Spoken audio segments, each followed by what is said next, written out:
and Saturday at noon, as he has you covered with CHL, CJHL, USHL, NAHL, NCAA, and U Sports, plus the World Juniors, Frozen Four, and NHL Draft on EdmontonSportsTalk.com.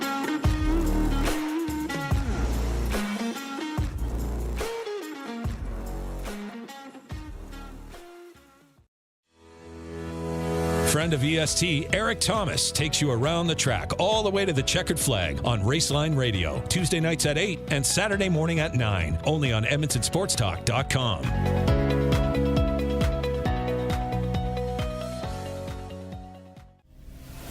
Tom Gazzola and Sean Bell take you on a hot lap around the NHL with Hello Hockey, Saturday mornings at 10, only on Edmonton Sports Talk.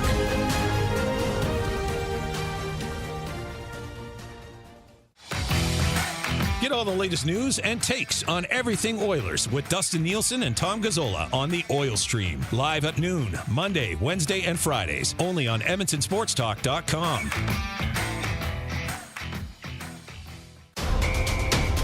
The Elks Call is the newest Edmonton Elks podcast, located in Edmonton, discussing everything Elks. Join friends of EST, Scout and Catherine, Friday nights at 8 on EdmontonSportsTalk.com.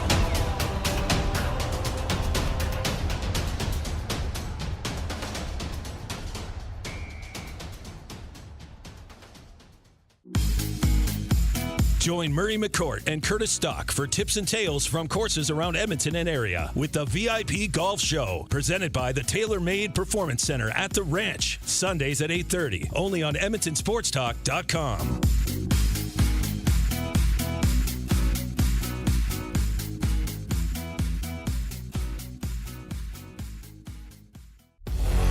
Get to know the winners, props, plays, parlays, and more with Nielson and Hustler. Weekday mornings at 11 on The Lock Shop. Only on EdmontonSportsTalk.com.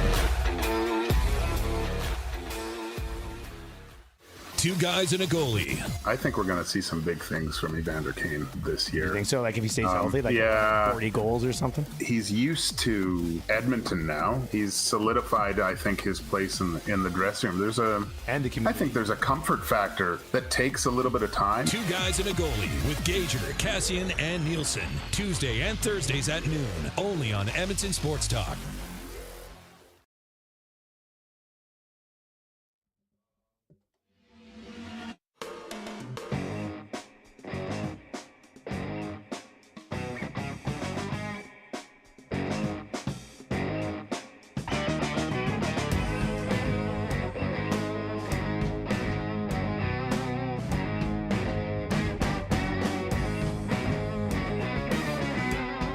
Welcome to The Lock Shop with Nielsen and Hustler, powered by Coolbet Canada.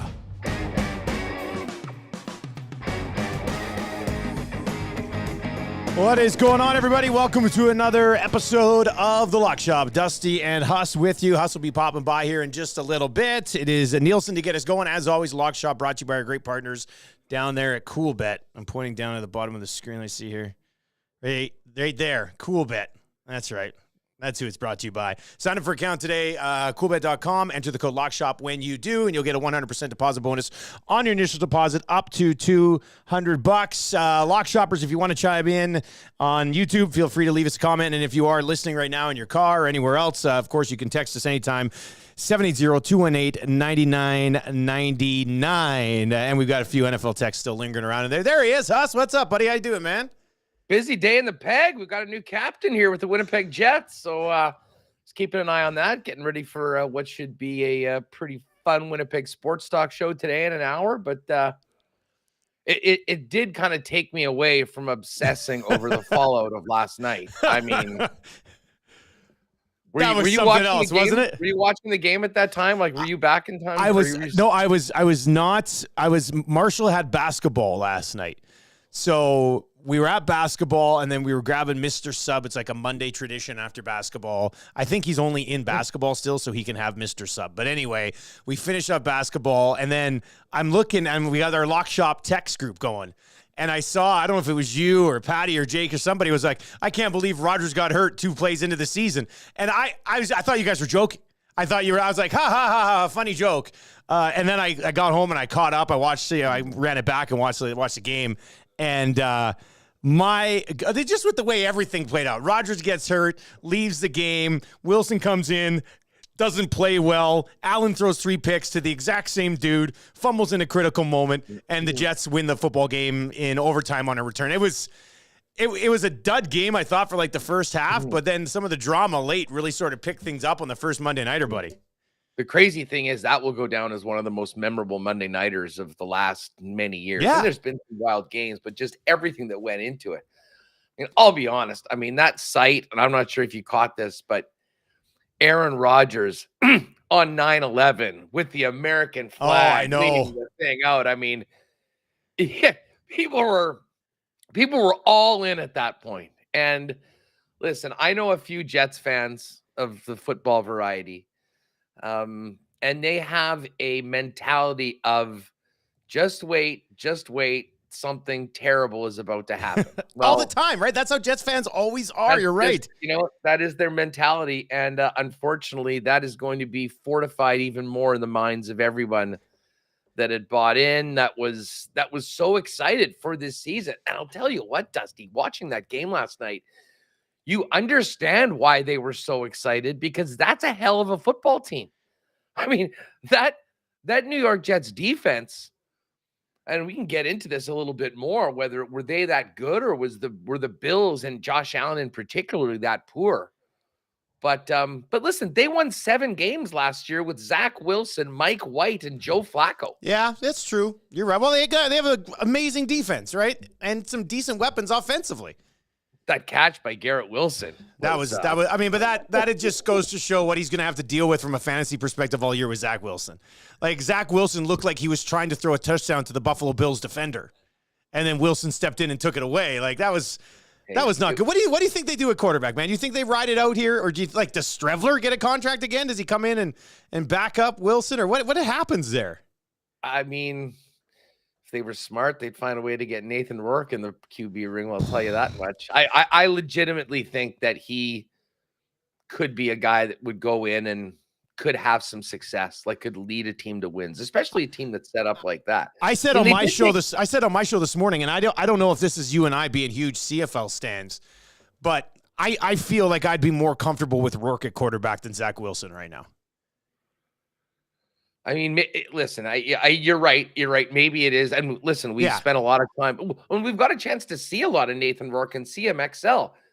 The only thing we've seen from Zach Wilson is losing his job last year, being a terrible leader, having most of his team not like him or borderline resent him. And he's had to, like, this whole Aaron Rodgers thing has been great for him, because I think he got to quietly kind of learn from Aaron, be in there, show what a professional, like what a real leader does, a guy that's earned it. And I mean, maybe that helps him from this point on. But the bottom line is you got to be able to get the job done. And I'm not sure that Zach's anywhere close to that, even though, like, let's not forget, he was the number 2 overall pick by Douglas and Robert Saleh. So yeah, you almost have to give him this shot now, right? Like, even though you've attempted to replace him by an aging veteran who obviously has an amazing resume, but you kind of have to give him this shot. But I'm not sure there's anything that Zach Wilson can do that Nathan Rourke couldn't do anyway. You don't think Nathan Rourke can go 14-21 with a touchdown and a pick? Sure he can. There might be something else kicking around there. It's not going to happen. It's never going to happen. That's why I was wondering if Strevler gets, because he's healthy. You know, he's odd man out, but a guy familiar having around, right? Like, I feel like that's an easy one. If you're okay with Strevler, but listen, we love Strev. He's the man here in Winnipeg. Was just back here on the weekend, soaking it all up. But I'm not even sure Chris Strevler could win games consistently as a starting quarterback in the CFL. No, I 100% agree with that. When it comes to his run, like, is he a great part of a championship team like he was here in Winnipeg? For sure. I mean, he can do a whole bunch of things, but I mean, we've seen Strev, he's had an opportunity. I think that maybe they could have used some more unique play calling and formations to maybe get more out of him. But I mean, he's not your prototypical NFL quarterback. But let's talk about, like, you mentioned some of the veterans. Like, you know what today is going to be. Okay, who are we phoning? Who are we getting in the room right now?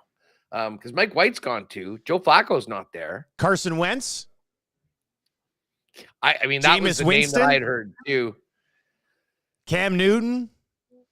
I mean, it's not a amazing list, but I think Carson Wentz, with that defense, with a solid running game, could probably still get you to the postseason. Who would you rather have, Carson Wentz or Matt Ryan? Oh, I tell you, I didn't even think about Matt Ryan. Yeah, well, notice like he's now part of the broadcast team, but never happened to file his retirement papers with the league. So Ryan is a guy. And then, and I mean, I still think back to this scenario, which would have been just incredible from last year's aftermath of the NFC Championship game.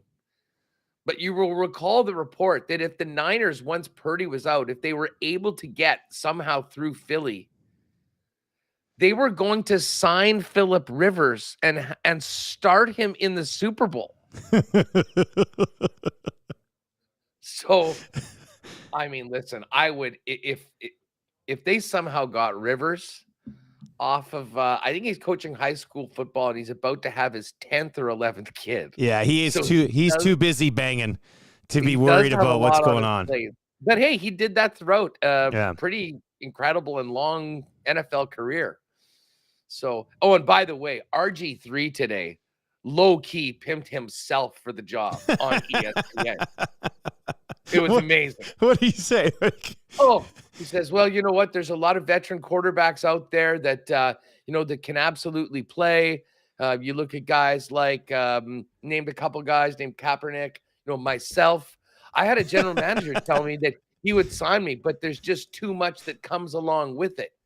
The personality and stuff like that. But he literally did mention, hey, RG3 is here. RG3's a phone call away. And I did see that Colin Kaepernick's agent has reached out to the Jets to once again reiterate that his client would like to return to the National Football League. So we can say all these names, but I just feel like it's Carson Wentz. Like I look at all the guys who are available, like who's the one that people would have tolerated the most last year even? Probably Carson Wentz, but I don't know. Brent is in on the YouTube chat here, and shout out to all the lock shoppers who are riding with us here. Nathan Rourke would be exciting to see, but Matt Ryan is very smart, and I mean, is he smart enough to just stay where he is, or does he slide in here? I saw somebody last night on Twitter suggest Tom Brady has an opportunity to do the funniest thing of all time, which would be Aaron Rodgers joins the Jets team that has Super Bowl aspirations, goes down. Tom Brady comes in with one good receiver, two pretty decent running backs, a good defense, and that's more than he won a couple of Super Bowls with us. Would that not be? It's not happening, but my God, would that be hilarious? I thought about it too. I thought about it quite a bit last night. But Brady doesn't look like he's ready to play at all. I mean, did you see him grab, I don't know whose jersey that they put on when he did his run out. I think that was at halftime of the Eagles Patriots game the other day on Sunday afternoon. I think Brady has done. He was just being hosted by the Patriots. I know. Can you imagine if 2 or 3 weeks later he comes back? But would it surprise you? That seems like a very Tom Brady thing. I guess he did go to the Bucs, which shocked me at that time. He's got a piece of the Raiders. He's being feted in New England and then go play for the Jets. Hey, Tom Brady, it's always been his game, his world, just making choices. The guys that we mentioned before, I mean, I think are, and hey, you want to talk about a redemption arc? Like, listen, I'm pretty much out on Wentz like most people are. We've seen him for the last couple of years stink, and he had that great start to his career, but fell out of favor very quickly in Philadelphia, and that team seems to be much, much better off for it. And it didn't go well in Indy. But, man, this is like whoever gets this opportunity, and if it is a veteran quarterback that's going to come in knowing that they're probably going to be starting at some point, I mean, they look at that roster and realize that, they don't have to be Aaron Rodgers, Patrick Mahomes. I mean, you can win football games with that club, with being relative. I'm taking every under for every Jets game for the rest of the game. Let's see what happens, or we'll see how low those numbers go. How about Whitehead hitting his season-long bonus, in one game? That's amazing. $250,000 bonus for 3 interceptions this year. Did it last night. Okay, Hus, all we talked about is the Jets. We haven't even got to the Bills. We were both on the Bills to cover the what was it, 2.5 when we locked it in. What do we say about Josh Allen? I mean, 3 interceptions, a fumble in a huge spot in this football game as well. What do we say about Josh Allen and the Bills? Does your opinion change on them at all in an AFC that has now seen the Bills, Chiefs, and Bengals lose in week 1? Well, that was by far the most shocking loss, I think. It was just the way that offense played. I mean, if we want to talk about those 3 teams, I mean, Kansas City should have won that game. And I think we can also say there were some unique Show the Lions some respect, Hus. Show the Lions some respect. I'm just saying that if you lose because of one, I mean, it was almost like they had a sleeper agent in the huddle in Kadarius Toney. Like, listen, I think the Lions are really good. I don't think they didn't play this amazing game. There's way more for the Lions to show this year, I think. But if the Chiefs still had Juju, he hangs on to some of those. Basically. Oh, yeah. Yeah. Well, listen, if Kadarius Toney, we talked about this, if he just batted down every ball, they win the game. Every pass throw his way, he bats it down. If he just played DB, they would have won that game. The Bengals, I'm going to give them a bit of a pass because, first of all, I mean, this is part of the reason why we're both on Cleveland. They have a hell of a time playing against the Browns, especially in Cleveland. Joe Burrow hasn't had any success, and Burrow had been hurt for the previous month and was just getting into it. So I think it was an obvious spot where there was a real advantage for Cleveland. Since he started 0-2 last year, if you recall. Yeah, that's right. They were fine. So, I mean, those 2 teams, and I would think that we'll probably be saying the same thing about Buffalo at some point. I mean, they're just that good. But, dude, Josh Allen, I mean, like with any of these teams, if you take their quarterback out, Josh Allen looked like a shadow of himself. He was running. He was taking all sorts of crazy hits too, like for no reason, it seems. And man, like they were so predictable down the stretch. I mean, all they were doing was throwing to Stephon Diggs over and over again. Refs called Diggs on that one push off on Sauce Gardner, which was impactful. And then that rookie to get the punt return to win. I mean, it really was an electric win, but I just keep thinking about those Jet fans that had all the excitement, felt like they had their hearts ripped out. Here's Zach Wilson. We're going to lose again. And then saw the team battle the way they did to come back and win that way. But then you wake up this morning and realize Aaron Rodgers is out for the season. Did you see that bar in Wisconsin? Oh, of course I did. Oh my God. Karma. That's terrible karma, man. I think that's why the Jets won. If anybody is listening to the podcast, later on in the day, or if you're watching right now over on YouTube, or if you are listening at EdmontonSportsTalk.com on the live stream, of course, you can text us 780-218-9999. There was this bar in Wisconsin that was offering free drinks if the New York Jets lost. So Aaron Rodgers goes out. Everybody there is obviously cheering. They start pounding back bevies and then the Bills are up 13-3 at the half. Zach Wilson, you're like, okay, this thing. I think live betting the Jets at that point would have been like 13-1 or something like that. It was insane. So they're sitting there just pounding back these bevies. And then the Jets come back and win, and they have to pay the tabs that they didn't think they were going to get hit with. It was just an all-time karma piece, buddy. That was too good. I saw that this morning. I couldn't help but laugh. That was amazing. Yeah, I mean, listen, I don't know what a guy must have a good liquor deal or something like that. Because, that was a pretty ballsy move by the guys to get in there. But everyone paid their bills, I guess, and went home and felt like idiots. Speaking of moving lines, this is probably a good time to head over to our friends at CoolBet and just see how these Jets futures have turned, because I can guarantee you there has been some line movement. Futures are out right now. And the AFC conference winner, the New York Jets, who were behind only KC, Buffalo, and Cincinnati, and barely, have now dropped behind the Dolphins, the Ravens, the Browns, the Chargers, and the Jaguars at 18-1. And their Super Bowl odds, I'm looking, are at 40-1.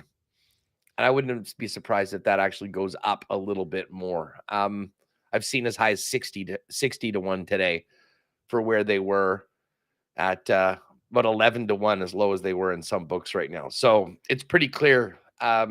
No Rodgers, no Lombardi. I see Jacksonville. I went over there too. AFC Conference winner Jacksonville still sitting there at 14-1. So if you do want to hop on that, considering some of the things happening higher up in the conference, might not be some bad value on that. That's a huge game this week between the Chiefs and the Chargers. Yeah.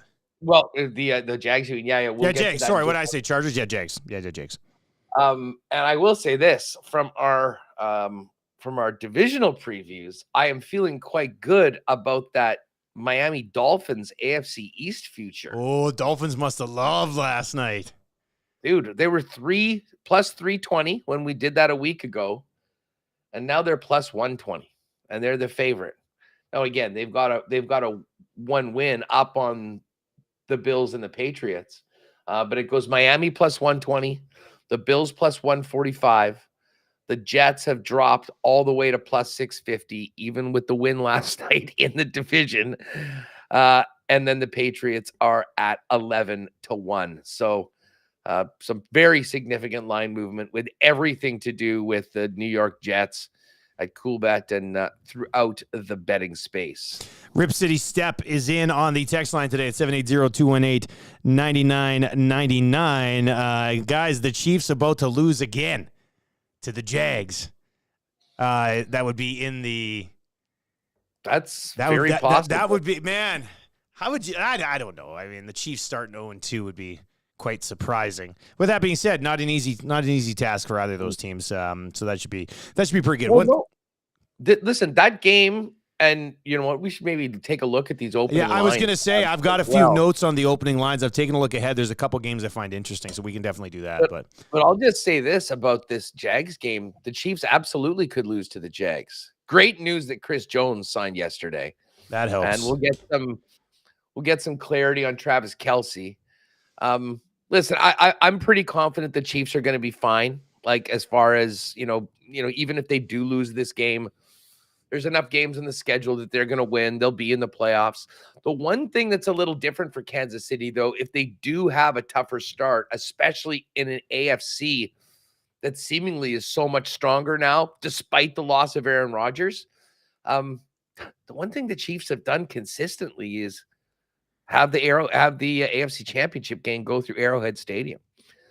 So I'm not saying that Patrick Mahomes couldn't do it, winning a couple games on the road. I'm just saying it's going to be significantly harder. And part of the reason why they've had such a great playoff record is that they've earned it through pretty much, rolling through the AFC West every year and being on top of the AFC. So this is a big game. Like, I mean, really, for a 17-game regular season, week 2, I know there's so much to play. Don't think that the Jacksonville Jaguars could not be right in the mix for that number 1 seed. Could be a tiebreaker between these teams at some point when it comes to seeding. And it's interesting. Like, I'll be honest. I didn't think the Chiefs would be 3-point favorites in Jacksonville. I thought this one would, maybe the Chiefs would be a point or a point and a half. I thought it might even be a pick 'em, especially considering where they're at coming out of the last game. They will have a little bit of extra rest, which certainly bodes well for Andy Reid historically. Yeah. Bye week stat. This is kind of like a half bye week. But I mean, what did you think the line would be in this game before you saw it? Yeah, I thought it would be inside 3. I thought the Chiefs would be a short favorite, to be honest with you, because it is the Kansas City Chiefs. Like, I get it. Plus, they're coming off.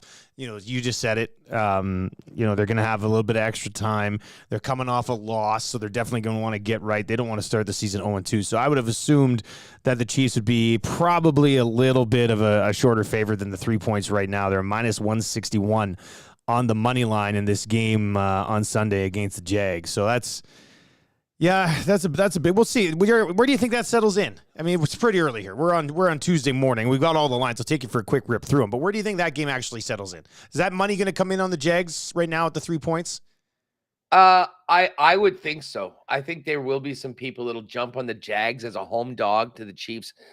Listen, the line is up right now, so it's not like it's off the board. You can bet it. And if you feel that this is, I think the Kelsey's situation, as well as updates on Jones. I mean, Jones is going to play. He's missed all of training camp and he's showing up right now. What percent will Chris Jones be? Because I don't think we can expect him being at 100%. But man, that secondary of the Chiefs, very, very young secondary that balled out all last year. They got quite a challenge going up against that Jacksonville offense.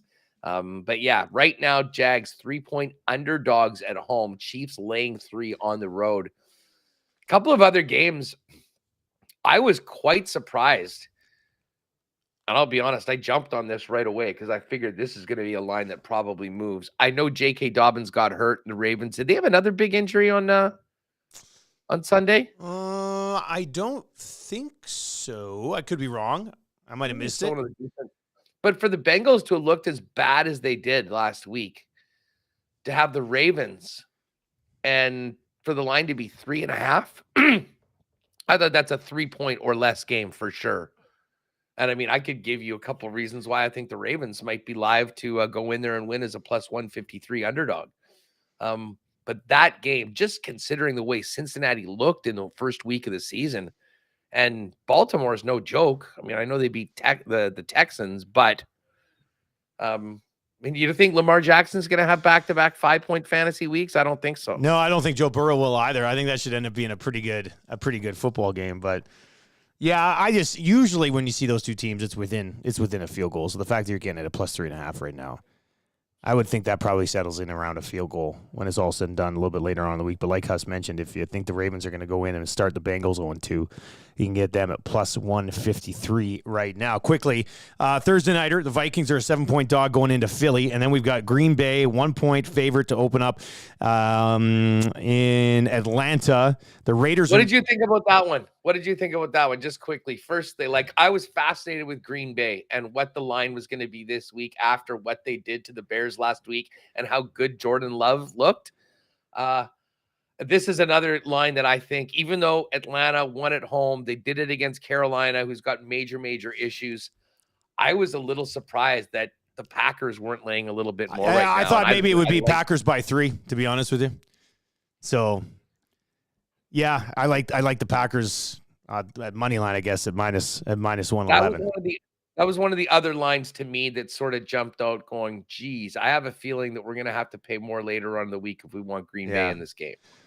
The Raiders are 9-point dogs on the road in Buffalo. I'm not too what to expect about Buffalo right now. Detroit, 6-point home favorites against Seattle. What do you think about that one? I think Detroit could end up rolling Seattle here, but Seattle's not what I think.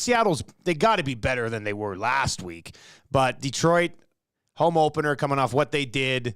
Dan Campbell's already been talking about the crowd in there and how it's going to be louder than any stadium you've ever heard in your entire life. And, it might be louder than we've seen in Detroit in a long, long, long, long time. Still, the Lions, 6-point favorites. I'm tempted, but I just feel like Seattle can't be as bad as they were last week. Did these teams not play an insane game last year in Detroit that the Seahawks won 42-45 or something like that? It rings a bell. Let me look it up. I'm just looking at this. Yeah. I'm just looking at this earlier. Yes, 48-45 on October 2nd. Late in the year, yeah. That to me, that was week 5 or something like that.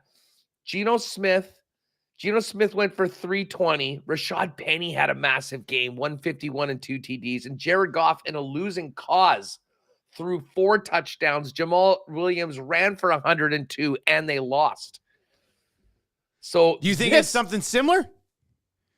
I guarantee the Seahawks look a hell of a lot better than they did last week. I mean, they were the biggest disappointment. I'll be honest. I'm going to probably take Seattle. And I would love it if a few more people jump on Detroit based on and kind of overreact to week one. And I don't mean overreacting to the Lions win against KC, overreacting to how bad the Seahawks were at home against the Rams. I just cannot imagine them being as lifeless as they were. And that's not normally like, Pete Carroll teams. I mean, they do have energy. They might not execute well, but they've got that. Oh, yeah. So that is like, let's face it, if we had been setting this line a week ago before week one, this is maybe a 3-point spread. So I do think there's maybe a little bit, there's a lot of week one in this line. Yeah. And I think it might be a little bit of overreaction, but it's funny. I remembered that game last year. It was absolutely nuts. 48-45 was that game. So, hey, if we're lucky, maybe we get another classic, another straight up shootout with 90. So it was 93 points in their game last year. What's the total in this one? 49. So just over half of what they scored against each other. You might like that. Brent is in there on the YouTube chat. Says, my question is, why do you guys think Seattle is better than they showed last game? And you already laid that out a little bit there. So. That Russell Wilson trade, they've had a bunch of picks. They've got a lot of good young players on the defense. The defense couldn't get off the field. And maybe we should just give more credit to the Rams. I don't know, but I mean, and then on offense, you add Jackson Smith-Njigba to a group that has DK Metcalf, that has Lockett, that has Kenneth Walker. They drafted that Zach Charbonnet. Yeah. Noah Fant came over in the Denver deal. I mean, they've got a lot of personnel. I mean, people far smarter than me thought that this was a team that was legitimately there to challenge the 49ers for the NFC West this year. I wasn't maybe that far, but I'm telling you, I watched a good portion of that game last week because I had the Seahawks, and I couldn't believe how bad they are. Now, if they do that again against Detroit, maybe I'll put them on the suspended list for the rest of the year. But I am thinking long and hard about giving them a shot at redemption in the best bets, to at least be in this game. I mean, 6 points is a lot of points, but Detroit, that Ford Field is going to be rocking though for the Lions home opener after winning in Arrowhead on week one. Yeah, no, that's a very intriguing line to me right now. I do like the Lions to win that game, but we'll see what happens. The Seahawks talk has got the YouTube chat fired up. Savage the Plumber says, yes, I was thinking the same thing, Hus. Big Rams fan here, and everyone is underestimating the Rams. And then Brent comes back in and says, yeah, but Geno just had one good year so far. So, I think Geno still has a little bit to prove as far as, consistency goes after what he did last year. But I do think maybe we were all selling the Rams a little bit. Sure, you see the Cooper Kupp injury, all of a sudden you kind of worry, and it's still a team that's had some success. It's a group that's had some success, right? So yeah, we'll see how that one plays out. Matt Stafford was thrown to a bunch of guys that not a lot of people had ever heard of, but I mean, they were getting the job done.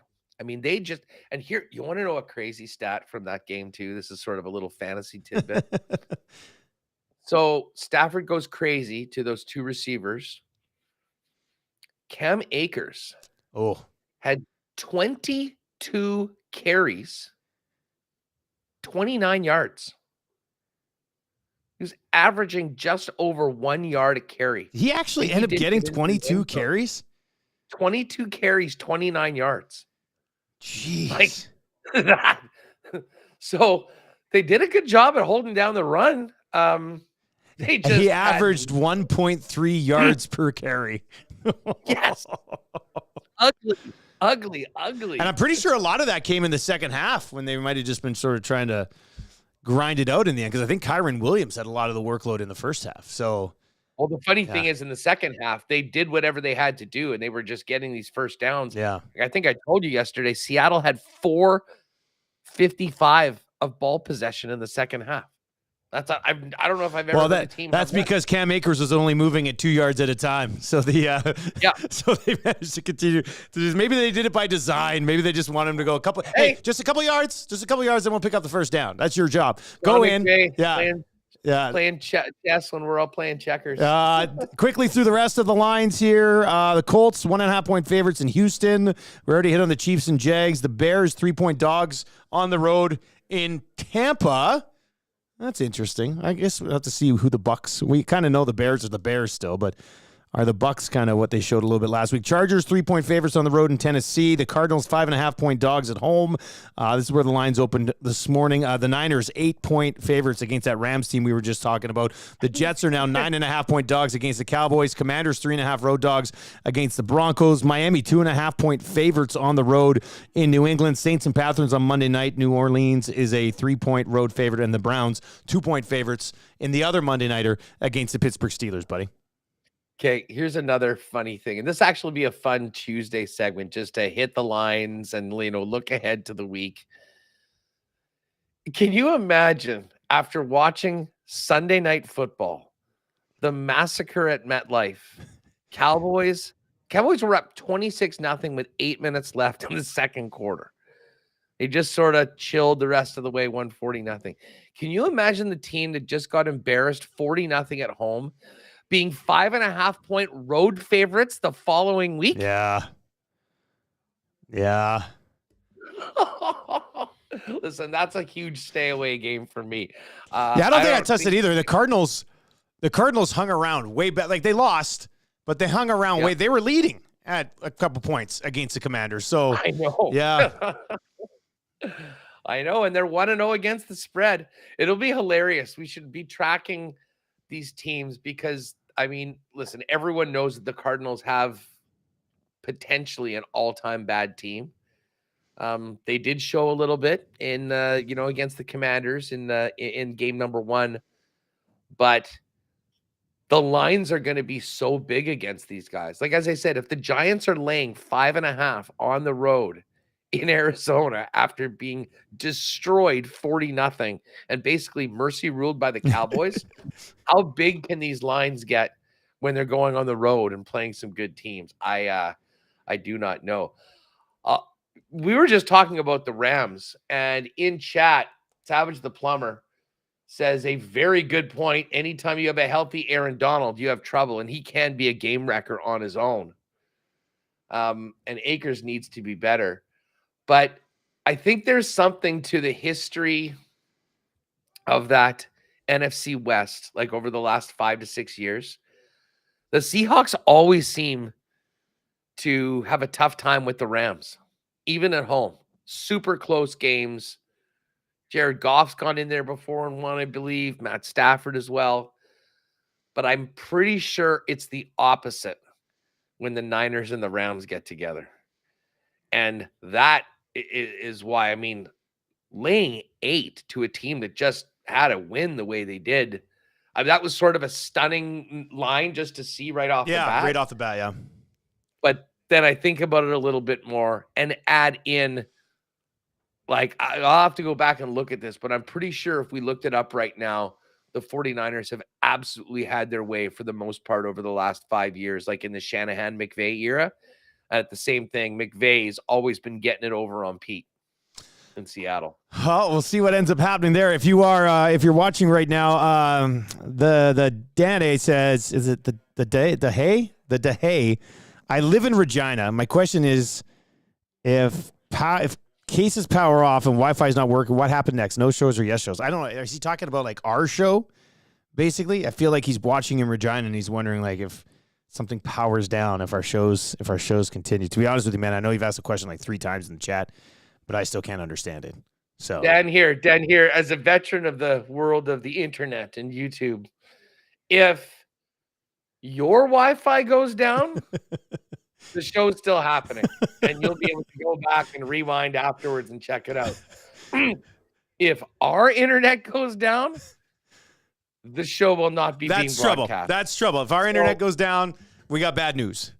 Cross your fingers that the internet stays. And the EST, they spared no expense on getting that ship wired. Yeah. To the gills. So I don't think you're going to have to worry, hopefully ever, but definitely not very often, about the signal going down. And if your Wi-Fi is out, just wait, go back, and you can rewind to the show, or watch it afterwards. It's always there for you, buddy. A couple other places I want to go here, Hus. Are you doing anything on this Jays game tonight after last night's game? What are you thinking on the Jays game? Well, let's just see. They are plus 100 underdog on the money line. Plus 100. Plus 100. Oh, it's Ryu against Scherzer. Yeah, it is. That's why. God, they needed that win last night to start that series. That was a tough one. It wasn't not even a sniff, right? That was.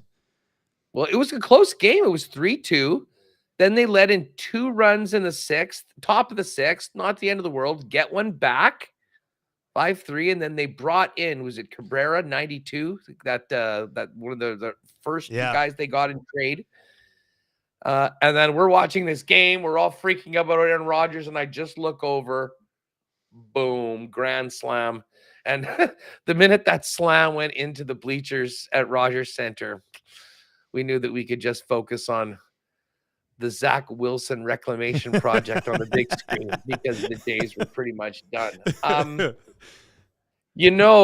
I still have to do the lock shot play of the day today for over on the Cool Bet Social. So I don't know. I'm thinking about maybe diving into this Jays game for it, but I got to take a closer look. Sure. It's going to be a big one here. Let's just see what Max has been, because, they got him from the Mets, and the Mets, the Rangers ERA. And again, this was maybe some point last week, but since the start of the month had been like 9. So their guys have been getting roughed up. Let's just see what Scherzer's done. I'm looking up Scherzer's last 5 here. Scherzer's last 5, he's 2-3, but he's an ERA of 2.40. He went 3 innings last game against Houston, gave up 6 hits and 7 earned runs and 3 bombs in 3 innings against the Astros. That was his last start.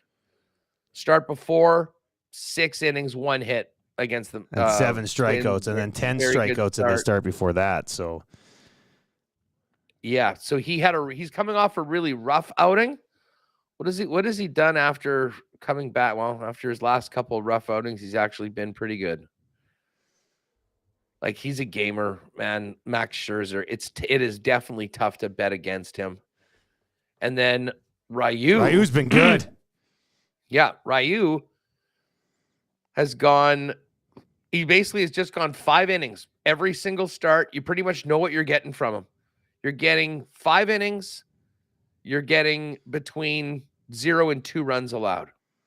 So can they get to the 6th inning in good shape? Can they get anything off Scherzer? And can they get it to the bullpens? That, to me. Well, and if they can get it to the bullpen, they'll probably be in a pretty good spot, right? So, well, despite what happened last night, 92 probably won't be getting out there. They'll work on a few of the other guys. Get to some of the bigger guys, I would think, probably if they can get there in a good spot. So I don't know. I might maybe I'll hop on the Jays here tonight for the play of the day. Hey, did you dive into the NHL futures at all yesterday? It's been a busy time here with Lowry and the Jets, but did you get into? You know what? Not too much. What we are doing is we're going to be getting pulling some of the WSTers about some of the other guys, the numbers that they want. We can pretty much do whatever we want, which is great, right? This is really sad because this is annually the time of the year when you excitedly text Pat and Jake, get me a number on Puljujarvi over Puljujarvi goals, Puljujarvi assists. 2 years ago, he did it easily. Yeah, that was nice, actually. 2 years ago was good. Last year was the start of the end. Is he in Carolina, or does he have a contract? He doesn't have a contract right now. He had double hip surgery again. So he's skating again, I think. I mean, I don't care about him anymore, House. Don't worry. But will we see him again in the NHL? I like him. I mean, he's just a great character. Like, he's a guy that I personally hope good things for. Like, I'd love to see him, turn into an NHL regular. I'm not sure we see him again, man. I'm not sure. Like, I think he can play in the league, but another surgery. This is his 2nd time that he's got both hips done. Yeah. So that's a tough ask. That might be like never play again. I mean, he could probably play overseas for 10 years, but here's my lock shop line. Jesse Puljujarvi, over under 0.5 NHL games played this year. You always come up with the best lines, Hus. Yesa Puljujarvi over under 0.5 games played this year. I'm in. I'm gonna hop on the over on that one. You can discuss that with the Oiler fans over on. But you guys at Winnipeg Sports Talk, you guys are gonna be putting together, because I know on our show, right now it's Nuge, McDavid, and Draisaitl that are up. But I know this city would hammer some Bouchard totals, Kane, Hyman.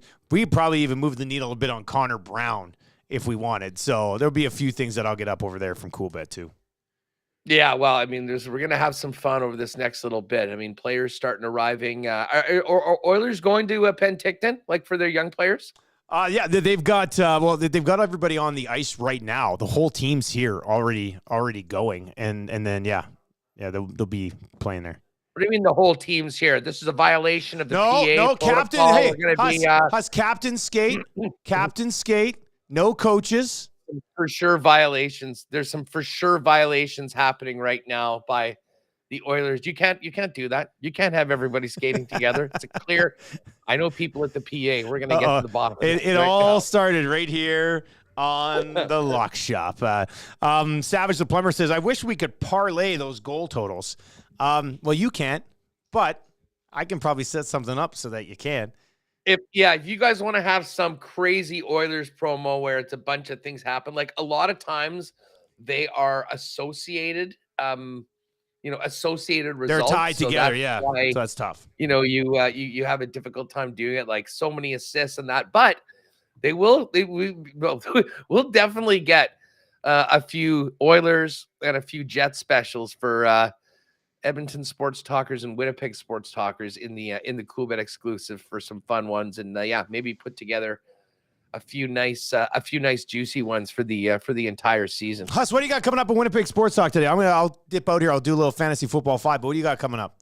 Yes, I'm looking forward to coming back afterwards and seeing who everyone should be hitting the waiver wire. This is maybe honestly, week 1 waiver wire can often be the most important one. Very quickly, who are you picking up in Baltimore as a running back with Dobbins out? That's a tough one. I have no idea. Justice Hill had 8 carries for 9 yards. It was Cam Akers-esque. Yeah. On the weekend, but I think it was all goal line stuff. Well, he did have a couple touchdowns, didn't he? I'm pretty sure he had a couple touchdowns. Yeah. So I don't want either of them. It's going to be too messy a situation. Like, it was even kind of a messy situation already with Dobbins. At least he was sort of the front man. Now it's like, how can you confidently start either of those guys any week? I just don't know how you do it unless you're desperate for a running back, which, I mean, I guess a J.K. Dobbins owner would be desperate for a running back, but you probably wouldn't have handcuffed him with either of those two guys. So I don't know. Yeah, I don't mind. I still like Gus. And I think he's just sort of reliable enough that he can be a warm body to play. But yes, big time waiver wire coming up on our show. Listen, it'll be dominated by Adam Lowry talk. We'll hear from Adam Lowry. Sean Reynolds is going to jump on. Mike McIntyre's coming on. And then we'll dive into a little bit more of the Aaron Rodgers aftermath from last night. Bombers back on the practice field. And, by the way, just before I go, have you heard this story? What the Spittin' Chicklets guys were saying about Babcock? We're going to get into it on 2 guys and a goalie coming up here right away as well. And apparently, Aaron Portzline has just tweeted out that the NHLPA is already, they haven't even started a training camp yet. Yeah. Huh. They've heard this, and they're investigating. They're looking into this. What are the odds of this, eh? We love Patrick Laine here so much. I'm thinking about Laine going, he's probably finishing up whatever he's doing this summer, heading over there. And he sees Biz talking about this. Yeah. And reportedly to the captain, to Boone Jenner. Yeah. Yeah. Probably shouldn't be coaching anywhere. But what are you going to do? We'll see how that goes. Anyway, lots to discuss today on Winnipeg Sports Talk. We'll be back tomorrow. I think some CFL lines will be up by tomorrow too. So we'll start to take a look ahead to that as well. And actually, late breaking. Here we go. Up? We've just got them right now. We can talk about it more. But as of right now, Argos 6.5 favorites in Montreal against the Alouettes. Can't believe that line is that small after what they did to them last week. The Riders, 2.5 point favorites at home against the Red Hot Elks. Take it to 3, you cowards. Take it to 3. That just says on a even playing field, Yeah, that's a coin flip. Be the favorite right now. Bombers 6.5 point favorites in Hamilton against the Ticats, and BC 9.5 point favorites at home against Ottawa. So we'll dive into all that over the next couple of days, make our picks, but enjoy the Fantasy 5, and we will talk to you tomorrow in the Lock Shop, buddy. Sounds good, buddy. See you later, man. There you go. That's Hus. He's got Winnipeg Sports Talk starting up right away over on the WST channel. I'm sitting here in the Popeyes Louisiana Kitchen studios. And quick Fantasy Football 5, if you are watching and you have any fantasy football questions, this is the 5 to 10 minutes to get them in. Or if you are listening right now on the live stream at edmontonsportstalk.com, fire your questions over. I'll try to get to a few of these, but kind of just an early look at the waiver wire this week. And Hus asked me a little bit about Gus Edwards and Justice Hill, and I don't know what to do there. I mean, I just don't have any advice. I don't know. I completely avoid it. You're probably just going to see more Lamar Jackson, which is a good thing, I guess, if you're a Lamar Jackson owner. But I probably sort of avoid that one. A couple quarterbacks I look at. It's tough. To me, I talked about it yesterday on the Fantasy Football 5. You don't want to blow up your team after week 1 unless you think you're god-awful at drafting teams in the first place anyway. If that's the case, then sure, go ahead and do it. Make it a complete mess. But I'm a little bit intrigued by Jordan Love. I mean, in a Superflex league, he's probably already taken. If you're one of those guys who waited to like the very end and say drafted Aaron Rodgers in like the 13th round of your redraft league, then, it might be worth picking up Love, seeing what he's capable of doing again. He had 245 yards and 3 touchdowns in that game. He didn't even have Christian Watson in that game. He didn't even have his number 1 weapon in that game, and he still went off for 245 and 3. There's a reason they drafted this guy, and we're patient with him. So maybe we all missed on Love when it comes to the early draft process. Purdy, I still don't know. I feel like Purdy's weapons are better in fantasy than Purdy, but that would be another quarterback that if you had Rodgers and you're looking for somebody, maybe like a week to week sort of thing with Brock Purdy. A couple of running backs, Kenneth Gainwell, and this one. The whole Philly running back situation was going to be a mess. We knew it was going to be a mess when it started. Penny was healthy scratched. A couple of those other guys barely touched the ball. Kenneth Gainwell, 14 carries, 54 yards, caught all 4 balls thrown his way for 20 yards as well. And there were some stories in the offseason that Kenneth Gainwell, because he was there, because he was familiar with everything, that he was going to get some of that early season workload. So if you're looking for a running back kind of right now, maybe Kenneth Gainwell. I don't know what about Kyron Williams. They got Cam Akers, all those touches in the second half of that game. But at the same time, he did nothing with them, and he wasn't involved much in the first half. So Algier and Atlanta, that's a really intriguing one. I can't remember if I talked about it on this yesterday or with Mike Tanier or with Hus on the Lock Shop. We're doing a lot of things here right now. But I do look at it, and I think both of those running backs, with the fact that Ritter's not great throwing the ball, and Pitts, tough, because I got Pitts in a couple of leagues. Not looking great right now. Drake London had, 1 target, didn't catch it. That was it. But I do think both of those running backs could actually be starters every week in fantasy. So that's probably one of the running backs that I would focus on. I guess Puka Nacua until Cooper Kupp returns. This is one of those guys that here's what's going to happen with this guy. If you're in like a free agent, if you're in like fab league, somebody's going to spend like 75% of their fab on this guy to go out and get him for 4 weeks, 5 weeks, and then Kupp gets back up to speed, and we've seen this with other guys year after year. All of a sudden, he's worth nothing. But if you need to pick up a couple wins early, or you don't think you got a team that will be able to get by without somebody, I mean, he had a huge game. He was targeted 15 times. He caught 10 of them, 119 yards. And Matthew Stafford, as banged up as he has been, he's a guy who, whether it's Cooper Kupp or anybody else in that spot, he has the ability to connect with a couple of guys and just sort of run with them. That's what we saw. 2 receivers, Tutu Atwell in that game. They both had 119 yards. I think Atwell had 6 catches in that game. Jacoby Myers, 9 for 81 and 2 touchdowns. He was concussed, though. So I would assume he probably misses time. I haven't got an update on Jacoby Myers yet today, but that's one that, if you want to stash him maybe for when he comes back from injury, if you don't need him right away. Yeah, that's one that you could look at as well. Every year waiver wire one is a little sexy, but I just wouldn't get carried away. Like, I'm not looking on this list and going league winner. I don't see it in week 1, so I'd probably save some of that fab for now. Fat Efron with a text to 780-218-9999. What about Robinson? Is Washington done with Gibson?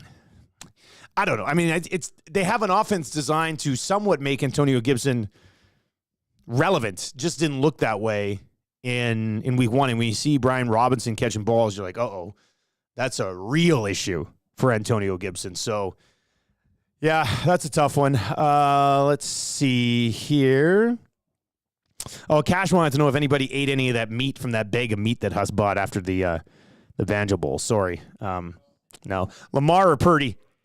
I think I still have to say Lamar Jackson because it's Lamar Jackson. If you're probably talking, you have both of them and you want to start this week, I'd probably still run it back with Lamar. But, yeah, we'll see how that ends up working out. If you are watching right now on the YouTube page or you are listening at EdmontonSportsTalk.com, go and subscribe to the Fantasy Football 5, or if you used to be on the Fantasy Football Extravaganza feed, that's where this comes up daily now, and we'll try to fit in as many episodes as we can during the week. The Fantasy Football 5 is brought to you by our NFL partners here at Edmonton Sports Talk, Century Casino Sports Bar and Lounge on Fort Road. Lieutenant Eric is there every Monday and Thursday night, and they are sponsoring Ian Rappaport. They're sponsoring the Fantasy Football 5, and then, of course, Eric is there for Monday and Thursday Night Football, and we got those gift certificates we're going to be giving away as well. So lots on the go here at Edmonton Sports Talk. That's going to do it for another Fantasy Football 5. Hit me up on Twitter at NielsenTSN1260. Slide in my DMs, and I can address some of those questions when we can get this segment in on days when Hus and I don't spend an hour just talking about random things on the Lock Shop. So that'll do it for another episode of the Fantasy Football 5. Stick around. We got two guys. Is Gager here? I didn't even know Gager was coming in. All right, Gager's here. We're going to connect with Cass. We're going to start our top 50 rankings on Two Guys in a Goalie. We're going to talk about Quinn Hughes and Adam Lowry being named captains. And we're going to talk about Mike Babcock asking to see his captain's phone to see what he did during the summer, which is, I will have walked out. But we'll get into all of that on Two Guys in a Goalie coming up here on EdmontonSportsTalk.com. Two Guys and a Goalie. I think we're going to see some big things from Evander Kane this year. You think so? Like if he stays healthy, like 40 goals or something?